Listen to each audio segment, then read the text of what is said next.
Nosso departamento ha cumprido 35 anos de existência, para sobre 10 de julho de 1987, da fecha que inaugurar oficialmente o Departamento Arubiana Caribiana.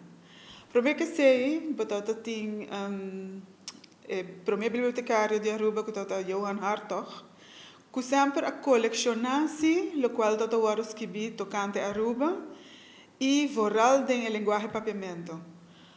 Anto ora que Johan Hartog va com pensioen, ela laga dentro do testamento que nós está essa coleção. E van daaruit, ela queda cresce. Para bom, antes só forma parte da biblioteca pública, onde há no centro de informação digital. A coleção queda cresce todo dia. E eu que nós está aqui na Denbachstraat desde 2008.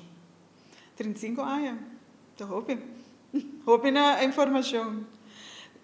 Lo que também é importante para visitar que nós colecionar, guardar, organizar e preservar tudo o qual agora que de Aruba.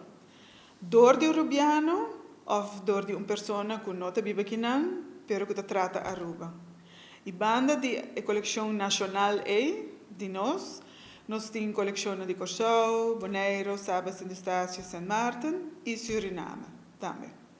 Também que sei tanto promete que está essa parte para bisa a coleção no tempo que Suriname está pertencendo à Holanda também.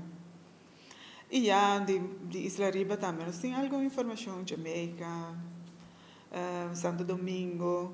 Nós estamos por de ter coleção chiquita também de outra isla para sobra. Toch nós temos hobby em comum, qual comida, bestia, parja. Tem gente também busca informação aí, of mata nang den Caribe, mata nang que usa medicinalmente, of gewoon mata de flora e fauna. Então, bota manter na demba coleção. Banda de sei nós temos uma coleção antiga, sei também da Hartog a dona nós como herência. Aqui nanta book do século XVI. Tem coleção aqui tem rapport também. Que nós usamos recentemente para menino que está fazendo seu PhD está com o estado na Aruba antes com o clima. Então, com calor, com seco, com tem água, não.